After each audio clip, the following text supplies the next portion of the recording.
Welcome to the Java Cafe, Java fam.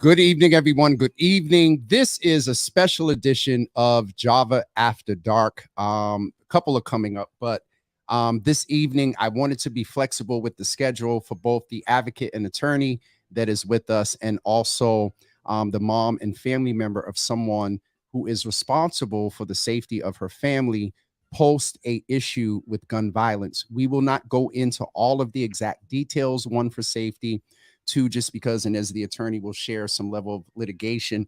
But I'm going to ask you to do me a favor and go ahead and hit that share button. If there is a family of which you are aware right now who is a victim of violence, who is having issue with property managers, and the attorney will say more about whether she, regular landlord, solo landlords, property management tend to, manage bigger apartments. Landlords tend to, manage, more apartments and housing. And so she'll talk more about that. But if you know of someone that is dealing with this issue right now, tag them in and hit share on your phone to make sure that they know they're not the only one dealing with it. And we'll also talk about the advocacy. And I'm going to just go ahead and get ready to bring her in. The advocacy that attorney Stephanie Rodriguez Ruiz is doing in supporting families that are dealing with this issue. And we're going to hear from Jasmine, a mom, in just a few moments. But Stephanie, please introduce yourself. Tell us a little bit why we're here, and then we'll bring Jasmine in just so she's not waiting in the background there. But say hello to everyone, and we're going to get ready to bring Jasmine in a couple of seconds.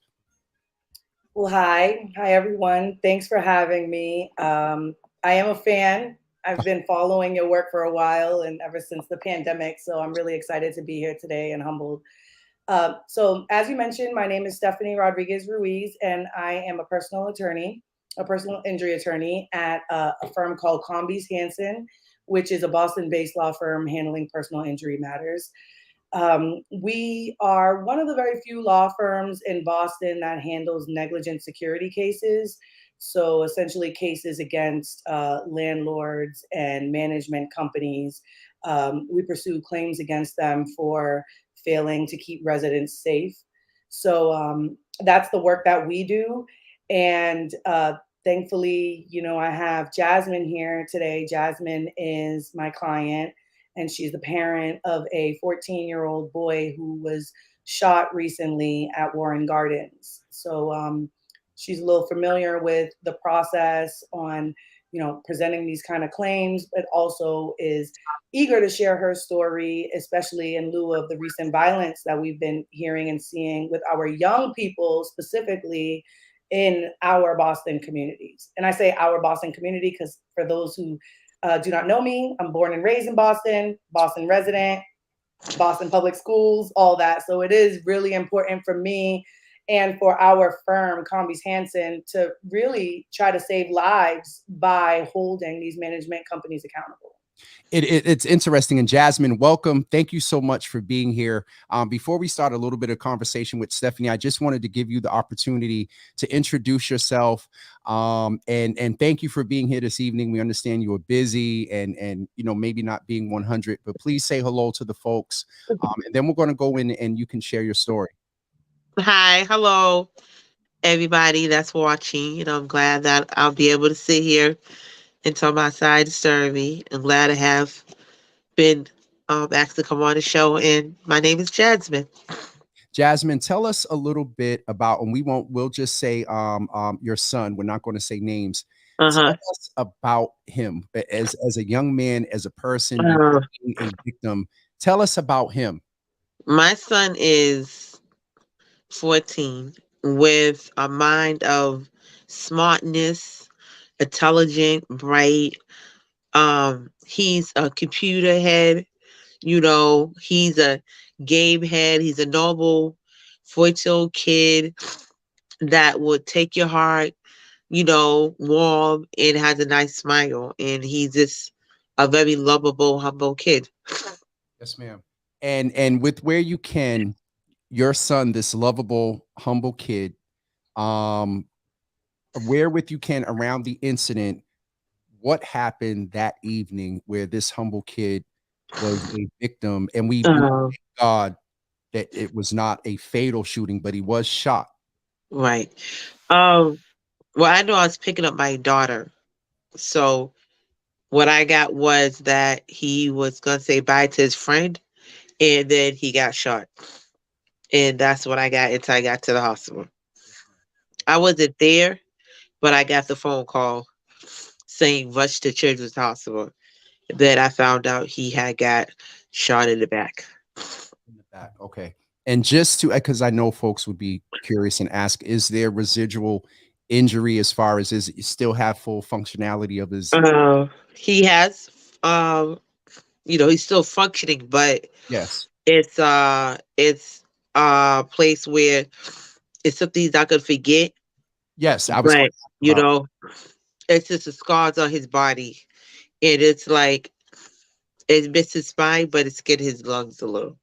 So he's still functioning, but like head and mentally, physically, it's gonna take a challenge for all that for him to function like he will normally do Absolutely. at this point. I was going to ask his, and attorney Rodriguez Ruiz will bring you right back in, but I'm sure you want to in censoring, mom here as well. And we're going to get into the advocacy in just a couple of seconds. And so, Jasmine, I was going to ask about that. How is this young king doing mentally? And Um, did it happen near your home? he was at home, yes, So this happened at his home, his place of refuge, his yeah, safe yeah, place, the place that you've worked to create peace and love and a nurturing.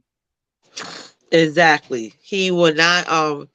He was one of the kids that always go outside, but he'll go and come back in just to go, say to his friends or go play a basketball. Something simple. Yes. Come back in the house and do what he do on his game or the TV. So, he's not a kid to stay out for long, but he's a kid that would just go try to socialize, make fun of his friends, and come back in the house and be like, okay, I'm all set. I'm ready to stay in the house. That type of kid. And attorney Rodriguez Ruiz, how many of these stories of what you're, and I asked the point about at his home because there I'm very particular about my home. When I shut the door, I don't care what's going on the outside. I have this understanding that this is my place of peace. In your practice and in your work, how many families are not how many exactly, but what's kind of the amount, or is this a unique story? Let me just place it. Is this one unique atypical story? Well, this is the problem, right? Because this is not so unique, but it is very unique that we get cases like this because people just do not know that they have a right to safety. They don't know that they can present a claim against the management companies. And so what's most upsetting, I think, is the fact that in certain areas, in certain places, some people, residents, have almost accepted that they're not going to have peace in their homes. They've almost accepted the fact that violence is the norm in their communities, and they think that that's the only thing that's going to happen because of the fact that they're living in low income housing complexes, or maybe they may be on Section 8. And it's almost a norm for certain individuals to say, well, what do you expect when you live in this area? You're going to have violence. And I think that's the most important part of our work that we do at Combi Sanson, and just, civil litigation attorneys in general. the important thing is to let residents know that no, this is not normal. It should not be normal. And if you have been a victim of, some kind of injury in the apartment complex or in the housing, that you do have, availability to present a claim against the insurance companies or against the management companies. We just don't see it too often because no one knows that they can do this. It's sad that a family has to go through this. And I retweeted the post and basically said that, and it was so interesting to hear you say, or have to hear you say, that we have a right to safety. That just to have to articulate and name that is very interesting. And so I'm going to come back in just a couple of seconds. But Jasmine, in your situation, how would you describe it? He came home from the hospital. Did you feel that, he was, and again, I don't want to go into the specifics. When did you make the decision that it was not safe, either mentally or just, through circumstances for you not to be in the home, and then start the process of emergency transfer or something like that? And where, attorney, I don't know with where she can sit, say where, if it's Section 8 subsidized, whatever, but tell us about your process of trying to get into safer housing. So it took me enough to feel that him and my son, talking to me about what he's used to and what he's not used to. And this is what he's not used to. So that took to say, I have to go. But even when it happened, it took me more to say, I need to go. It's just a process. It was just so difficult that I felt like I needed more than just me to do it. So by me reaching out, it took a lot for me to do it, but a lot of things was like kind of slammed in my face because I didn't have this, I didn't have that. So I feel like I had to like go get another type of um another type of second help. Yep. Because I couldn't do it by myself. So I felt it took Miss Stephanie to help. I'm trying to make sure I just start. I feel like it took Miss Stephanie to help me too, to also get in the process and say, some things are going to be shut down. You'll go through it. You're going to hear yes, you're going to hear no. Because of these criteria, you don't meet this, you don't meet that. And I just feel like I need to really, really make a move a process. Because this ain't my norm. It ain't norm for me or my son. So I said I need to make a change for all of us. So I'll be very honest. I asked that question kind of in reference, was there a specific, without going into the details, I didn't know whether, someone jealous, had an issue or whatever, and there was a point or a situation that made you say, in this particular situation, I need to move. What I'm hearing from you in general is a community safety where it's not normal for your son to get shot. Exactly. That just even saying that is just, I mean, I know, like, I say that to myself. Yes, ma'am. Almost every day. Yep. Since it happened. And I don't have no other way to put no other words. But to say, I feel like this is not normal for a kid that does not bother nobody. He's a very quiet person. He doesn't like crowds. If he don't vibe with you, it's like you could sense it, or he just won't say nothing to you. So he don't have that many friends, that he really connect with. But the ones he do connect with, it's from like school. So it's like he's not the kid to meet anybody on the street. So that's why I feel so strong about making sure I advocate a better setting for my son. Because I feel like this right here took a toll not on him, me, his sister, my family, his dad. So I feel like my support system, it took a toll on all of us because my kid is very, you know, um, just a lovable kid, So it's like I just don't don't I still don't understand why at the end of the day. Yes, ma'am. That's all I could say about that. And Jeff, So I just wanted to name if at any point, because I know talking about this can be very interesting for you. Let's just be real, traumatizing. And so if at any point you need to, it is.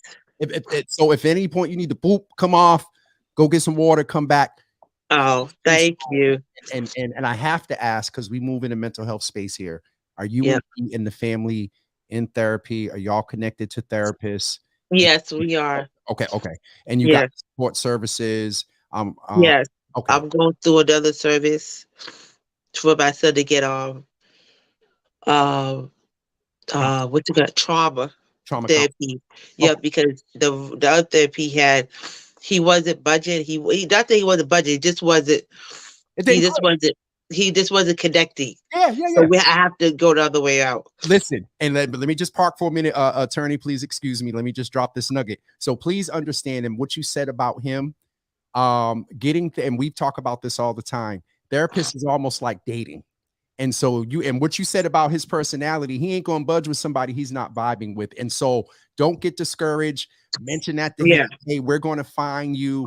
And there's some resources, attorney Rodriguez Ruiz. I can send you a link from Pure Spark. Naisha Deed curates information just of Black and brown clinicians in Massachusetts. And so we'll make sure we get you that link, attorney Rodriguez Ruiz. And I'm specifically for y'all wondering why I'm not just saying Stephanie. Y'all know when our wonderful kings and queens accomplish wonderful goals like getting titles behind their name and credentials, we credit them by naming that.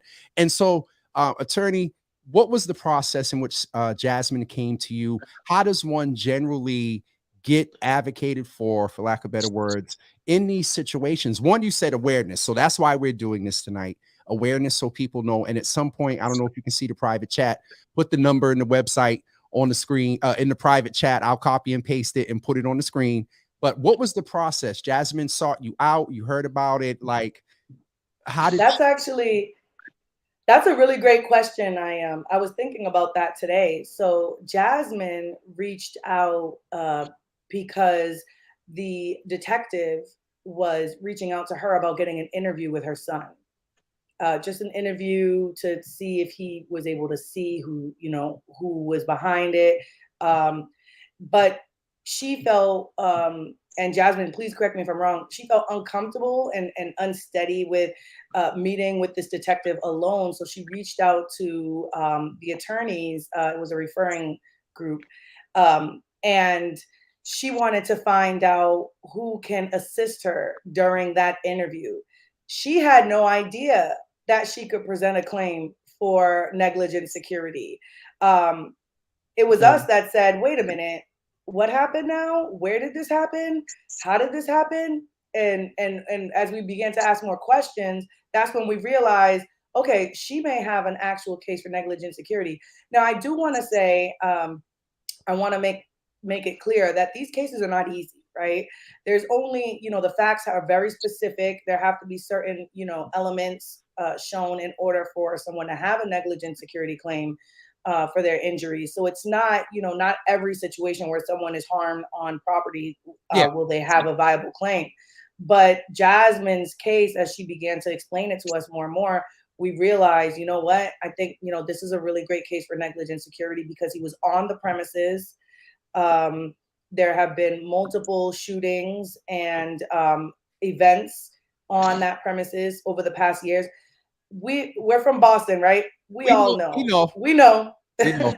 Right. So it's just about time. And that's how she was able to contact us, just to get some help with speaking with the detective. All right. And so when you listen to her, so she came for advocacy just to maybe have some representation, maybe felt the, detective was a little assertive or whatever. And then as you're listening, you're like, wait, hold on. there was some negligence. And as you said, this is why we're kind of doing it after dark, so we can just be real within respect of what's going on with litigation. There hasn't been a lot that goes on over at Warren Gardens. Nobody over there is not unaware. People in the community, BPD, parents, community folks, nobody's unaware that there are issues in there. And so there I can see where the negligence piece lies. So she came, you heard about the issue, and then generally, how does the process work? You gather facts and information and you present a case in a civil court? Yes. So we're actually not there yet. We haven't filed a civil lawsuit. The goal in every personal injury claim is to first try to settle. So I probably won't get too much into the details No, and on that. understood. Yeah, but generally, in general, right, within any kind of negligent security claim, we do gather facts. We look, online. There's a website, I think it's Live Boston. Oh my gosh, they've been like tremendous in helping me get information about what's going on.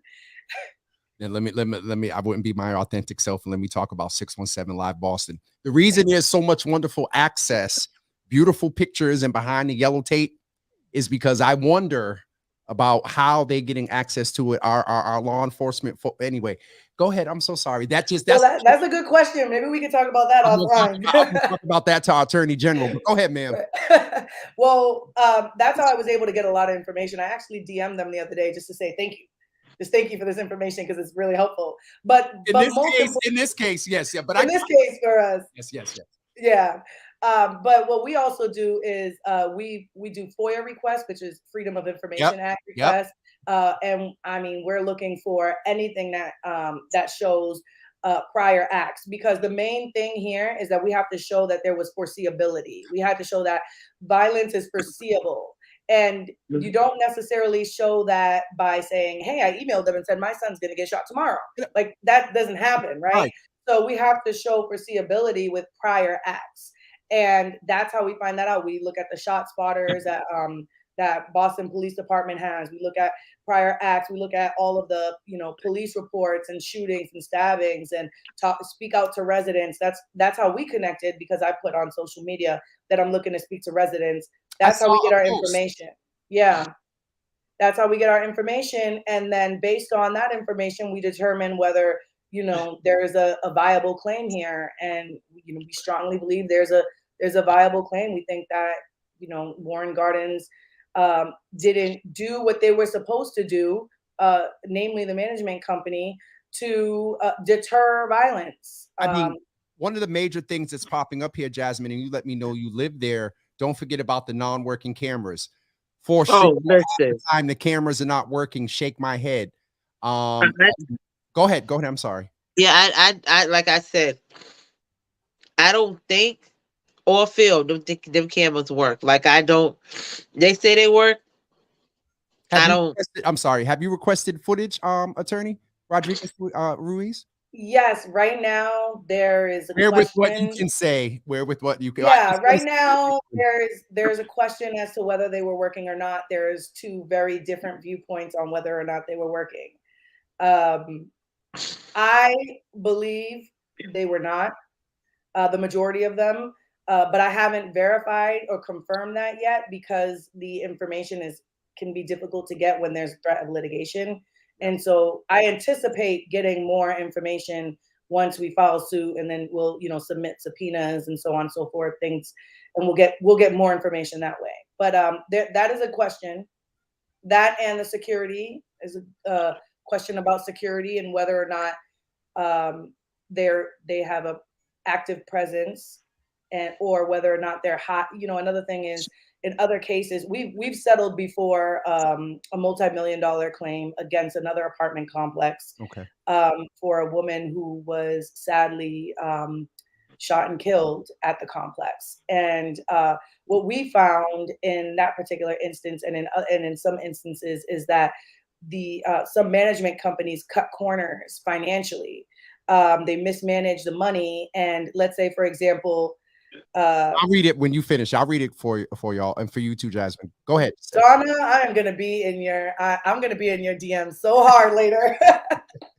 But yeah, so we find that sometimes it's cheaper to get, let's say it's cheaper to get security 9 to 5 Monday through Friday and not at nighttime and on the weekends, or it's cheaper to get security over the winter when it's not that hot. And then once it gets hot, security costs more money. And so that's when, places scale back on the security. Now, I'm not saying that's the case with Warren Gardens. Again, we're continuing our investigation. Yep. But that's an example of, complexes cutting corners, mismanaging finances, and not putting the residents' safety first, and really just contacting residents when it comes time to pick up a check. And Donna, I see you. Donna is sharing so much. So I'm sure Attorney Rodriguez Ruiz will reach out. And this was past tense for Donna, just FYI. Jasmine, how are you feeling, right now with that? I don't know how long you lived in that complex, but I don't live in the complex, but I'm very familiar with Warren Gardens, incidents and things like that. And so now, how are you feeling? How is your son doing? Like, how have you been getting to settle? And Attorney Donna said definitely reach out. So if need be, I'll inbox. Thank you. Go ahead. So far, he calls. He's basically telling me he's just like he wants to go back to school because he's out of school. He want to be with his friends. He want to do the social thing. He have not been out of school this long ever. How long has he been out of school? How long has he been out of school? About 2 months now. Okay.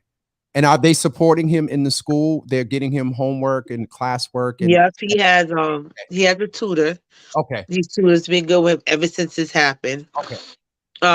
So now we found him in school. We're just trying to make sure everything's in order of what I want to be done because he has an IEP. Okay.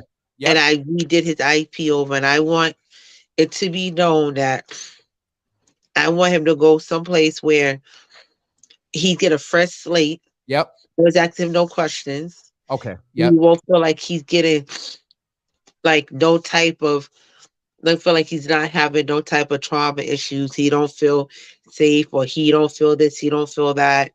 I don't want him to feel that, or he feel like just any little thing at this point. He doesn't want any reference made to the shooting at all. Right. At all. Or to anything. Yeah. I don't want nothing else to take him back. I'm trying to move forward. But he's just more of, trying to be him again, playing the games. I see this game, I see that game. So he's trying to still be him. Yep. But sometimes it does take him back to things, and why might come up again sometimes, he's also feeling like he's getting profiled, so this is like the last, of him feeling like he's been profiled. So this kind of took him in that like whole different direction. So I'm just like, I just want to go back to I'm just trying to work on little things and make things safer for us when we get that new move, safer place or environment, the area. Like, I just want to be almost like we was home, but a different home, I'm sitting here, and anybody that knows me and knows me real well, I know they're like, he's about to pop. Right. But I'm going to keep it together. It is ridiculous. Right. And I've been there for 10 years. I forgot you said how long I've been there. I've been there for 10 years. And like I said, I'm just like how Miss Stephanie said, I'm a Bostonian. I went to school here. I done raised my kids here. I'm born here. Like, I'm a Bostonian all the way, so it's like, it's not nothing that I would say that I didn't, wouldn't know about, about my area. And if we're aware, so are the powers that be in security and management. And right. So yeah. Attorney Rodriguez Ruiz, I see you wanted to say something. Yeah, I wanted to add a little bit of information. So one thing that Jasmine hasn't mentioned that I think is really important for people to know, right? Because now I'm speaking as a parent, right? Is that since the incident, they were separated. He relocated because mom couldn't leave Warren Gardens. So he relocated. I won't say where, but he was separated from his mother and his sister, which is something that has never happened before. So add that on, like when, this is come on, he's a 14-year-old boy. You going through this, you want your mommy. You know what I mean? Like, and he's separated he'll never admit it. He'll never admit it, but come on. Yeah, it's true. Right. And he's separated from his mom, and his mom is separated from him. And so now not only are they going through this trauma, but they don't have each other fit in each other's physical presence. And so this just adds another element to the trauma. And Jasmine has done everything right. Everything right. I mean, what could she have done to prevent this? Nothing. She's done everything right. And I want parents to know that this can happen to any of us, really. I mean, we could do all the right things and make sure that our kids are in by a certain time and track their cell phone devices and be in communication with their schools and provide mental health help and do everything that we can for our kids. And this can still happen, and it's not fair. And it's not just, I want to point out, it's not just law enforcement's responsibility. It's not just the legislature. It's not just the local politicians. Some management companies are benefiting very well financially from residents. Those numbers, because if you formulary grants, if you got a certain amount of numbers that happen in your thing, you can get more from the feds around the public safety formulary grant that goes into. Sorry, go. No, don't apologize, because this is what it is, right? If we're going to be real here, this is what it is. She's done everything that she was supposed to do, and it still happened. And she just moved today. Relocated to a temporary housing, and we don't know how long she's going to be there because she hasn't really had the support that she wanted and required from the city to be relocated to another apartment. So right now she's in temporary housing, which is great still because she's no longer at Warren Gardens. But it's been difficult. I mean, myself, she has another advocate, a housing advocate who's amazing. And we've been working together tirelessly trying to figure out how we can relocate her. And between the three of us, fairly intelligent people cannot navigate this system and figuring out how we can relocate her when her son was shot. It's really difficult. And I think this is another thing that, this is another layer to add to it, It's just one that's not needed. And I'm sitting here because of, I shared with you, it was an interesting weekend for me. And so I'm sitting here trying not to,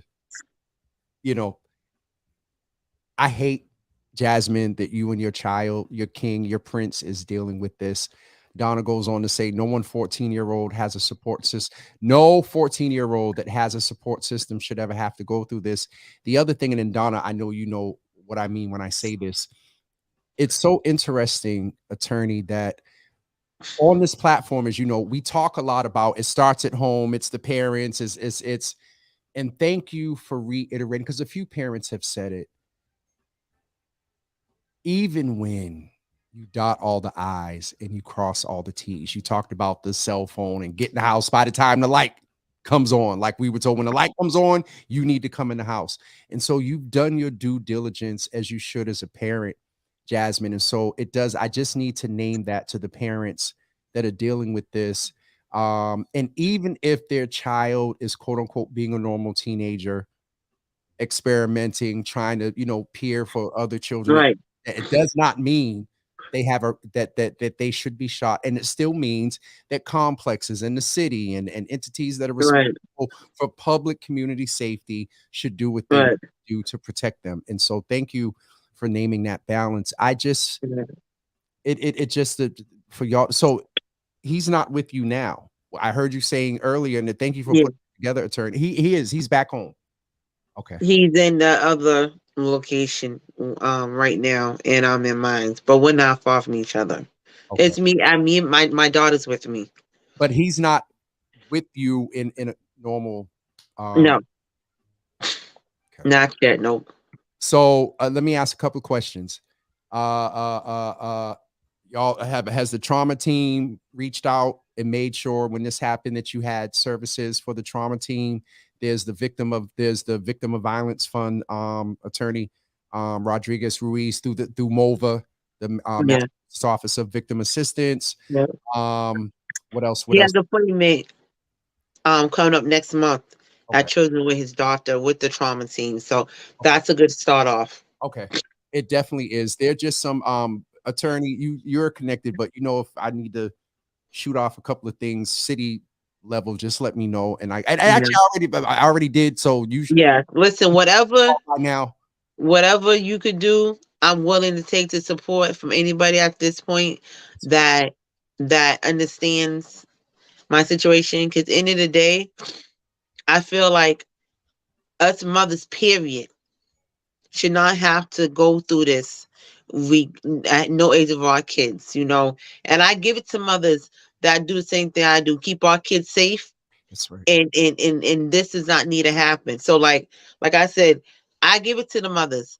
And I said, us mothers, we need all the support, because this right here should never happen to our kids. We should be trying to plan a funeral instead of planning a summer vacation. You know, I really feel just like the mother that lost a 13-year-old boy. I really feel that was so wrong, because that could have been, I could have been in that same situation, and mine is 14, you know? So I think, like, not only am I advocating for my son and for my daughter and for myself, but I could also want to say to parents, I would never want any of this to happen to nobody, to their kid. Like, this will really not want to happen. And again, the mother lost a 13-year-old, I want to say, I send my condolences, because that right there was so wrong for that little boy, just to be minding his business, and look what happened. So I'm gonna shout out to all parents. I basically, like, you know, my heart goes out to parents that's dealing with, I mean, not, you might not dealing with the same thing I'm dealing with, but I'm just saying, I give my heart out to the parents that's doing the same thing I'm doing, trying to keep their kids safe. So I just want all parents to know, I may not know you, but I'm just saying, from a parent to another parent, I just want to say, I give my heart out. I wish I had did that a couple of seconds ago and put you. Oh, sorry. Parents can no, that ain't on you. I was just I told y'all that if y'all need to take a moment. Oh yeah. I need it, but I can't, because if I go off, y'all go off. Yeah. So I'm just being very real about a trigger, you know, with me. Right. What I loved is, and this is what we do as a community, despite what you're dealing with, your strength, and you're praying, and you're supporting, you know, another parent. And so, an attorney, you know, Rodriguez Ruiz, I love when you kind of took your attorney hat off and said, as a parent, you know, what is it that you would say, as Stephanie here, as a parent, what is it that you would say? Wow, when these sort of organic flows happen, I go with them. What is it you would say to parents as well that are doing their best and just, you know, need some encouragement, may not have been in this situation, but are so afraid that this end or worse? What is it that you would say to parents? Well, first, I want to say that you're not alone. All of us have that fear. And, you know, if I take my attorney hat off, right, and Stephanie comes in, I have a 15-year-old son. And I cannot imagine. I sat there with Jasmine and saw the video of her son getting shot. And I'm like, oh my God, please don't cry. Please don't cry, you know, because it was like so hard for me to watch that. And so I think for all parents, I just want to let you know that you're doing the right thing. You're not alone. We all, you know, there's no real book on how to do this, but we're doing the right thing. And if you just continue to do right by your children and right by yourself as a person, if you continue to do right by yourself and take your own mental health into account, and your children's mental health into account, you're going to be so blessed by it. In the long run, you're gonna raise beautiful, amazing, contributing, adults and individuals that are gonna love you forever. But you're doing the right thing, and if if you need help and support for the civil part, I have a little list here of like things that you can do if you are living in a place where you feel unsafe, to just hold your management companies accountable. What is let's make sure, if you give me a couple of seconds, Jasmine, I just want to make sure that other folks can take advantage of the service that Miss Stephanie has offered to you as well. Yes, What is the I number? would. I think she's I never really had. Well, I never been in this situation before, so let me just say that this is all new to me, you know. But I'm just saying the support part. Yes, ma'am. I really appreciate that because, like I said, she's a mother herself, so that takes a lot too because she got to be a mother and still be, do her job too. So I definitely would recommend her because she does really, you know, stay on top and make sure you're doing that. Because you could get somebody and you could tell them your case and they might not care or show any type of like compassion to understand where you're coming from at any point. Yep. And she took all the steps to say, I'm going to do this to get this, and understand like this is something that should never happen. And this by my own, like the whole thing I'm going through, she sees it because you could tell this is my first time going through this type of trauma. Like this is not, I'm still in shock, even though it's it's still fresh and new to me and I'm still trying to still answer my own questions. But like I said, I'm still trying to understand it myself, but I would still recommend her because I feel like she's in your corner and she's going to try to get what she could get for you and be like, look, I'm going to do this because at the end of the day, you deserve this, like, for you and your family. So I would recommend for the services too. So I was just making a Thank point. you, Jasmine. No, I'm sitting up here getting texts from folks right now, giving information about if you did it, and tell them if they did it. I told you they'll text me. What I really wanted to say is I'm just trying to help. Y'all help me. I'm trying to help y'all. So listen. You're good, Jasmine. People, I'm just they're supportive. Showing. They're like, yo, tell her this, tell her that. We Donna was even in, saying that as a parent, Donna is saying, and I wanted to make sure because I saw you trying to look as a parent. Yeah. Health with I didn't get the end of it on in the world. She also said to you, Jasmine, you are not alone. There are people to help. I wish there was support. I wish the support was immediate. I will continue to pray. And so we'll talk. And she's saying also Stephanie isn't taking this as a norm, but helping and being supportive. Absolutely. It can't be. What's the number to the office, Stephanie, and the website so folks can contact you? Right. So my number is 857-352-8687. And our website is combieshanson.com. So that's COMBIESHANSON.com. Okay. That's my direct cell phone number. So reach out anytime, call, text. I try to be as responsive as I possibly can. Okay. Everyone, if you know a family that needs services, that have been in a situation, or even if you just have questions, if this episode tonight has you've been in a situation, gave up, because it is very easy to just give up and be like, you know what, I'm tired. They ain't called me back. They said this, they said that. So 857-352-8687. Call attorney Rodriguez Ruiz. That's her direct cell number. You see, I looked at you a little bit like no. I'm Listen, I got the I email answer my cell phone. and I got and you follow up on the emails and all that too. And And so, I'll give you the number. I'm typing it in the private chat. okay. The office number as well for those who want to reach out to all the other attorneys. There are 3 other attorneys, 2 partners, and I'm an associate, and they're great. They're amazing, amazing attorneys. Adam Combies, Matt Hansen, Christopher Pasquale. I mean, they're really great attorneys. So you can reach out to that number as well.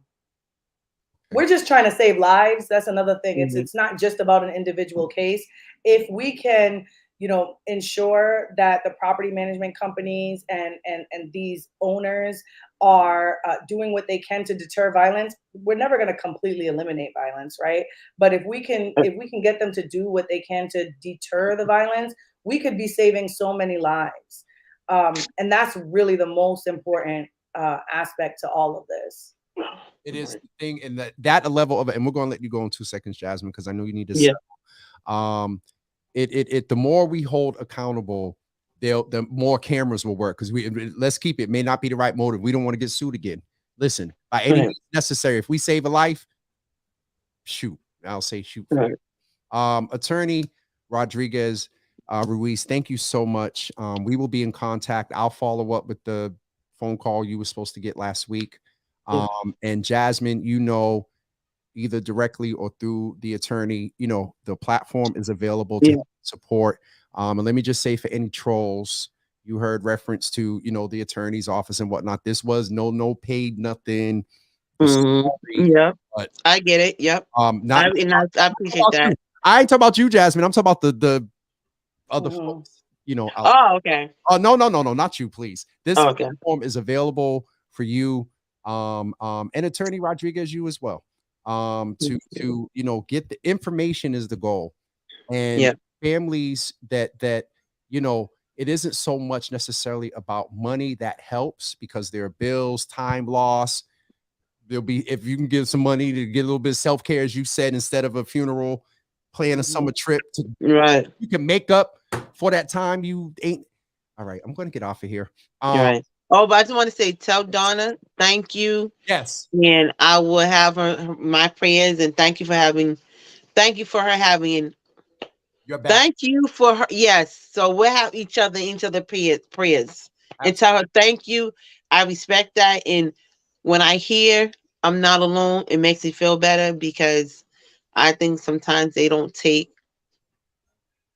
this seriously, because I really believe that this is like something that I just want to advocate for my son and myself as a mother, or or a friend to somebody else. Like, this right here is something that it's just like trauma to your life, but it's just something you just have to work through, but it's still like painful for you and the family. So, like I said, tell Donna thank you, and I really appreciate that, because that just lifts me up and make me feel like, I'm not alone. Because sometimes I think as parents need to hear that, because we don't. I don't think we hear that, or another person saying, I don't know you, but I still, would still give you my prayers. There's a group Mom to Mom. I'm gonna you're gonna get an email tomorrow. No, we're going to respect the holiday. Y'all take a date and breathe. But attorney, I'm gonna get you reference to Mom, which is a support group. It's a faith, but I hear the faith there. It's a Mom to Mom support group. I'm sure the Peace Institute has all types of support groups as well. Right. And it sounds like we're going to need to do a check-in session with some moms that are dealing with this. And so Attorney Rodriguez Ruiz and Jasmine, thank you both, because now thank you. In March for Women's History Month, we're gonna talk to some moms about this. So please, Jasmine, no, you are no way, in no means. I don't care if there was only 9 people on tonight. They're gonna go back and watch. And these solid Sylvia Ruiz. I'm looking at that Ruiz last name. I'm wondering if there's any and then Gloria B. I wonder if there's any relation there to our wonderful attorney. But thank you all for being in and supporting Jasmine, because to hear her say that it means a lot. To hear her say it means a lot to me, because that's the purpose of this platform. Right. Exactly. Yes, ma'am. Exactly. I just think at this point, it's so much violence. We need to come together because it's the innocent ones that seem to get hurt, and nobody's having no type of reason, say, or nothing. It's the innocent ones. So I don't understand why it gotta be the innocent ones, like, or anybody, but it just seemed like the young ones, like it's just been young ones for the last 2 months. Yes, ma'am. And it's just been soaking my mind. Like half these kids, you can't even Google them. Like they're not even on their radar. So I don't understand why they're the ones that get hurt. And then you got a chance of saying survive or no survive, So I don't understand why it's just seem to be the young ones. And I think that if you're 13 or 14, I think that's just totally too young to be ending your life. So I just feel like we need to find some way for these young ones to have a life, To live. not underground, but a life, a whole life. All right. It's either me behave or this live take a very interesting left, because she's right. And the reason you can't understand it is because it's not normal. Right. So Yes. I'm going to use wisdom and just get ready to wrap us up.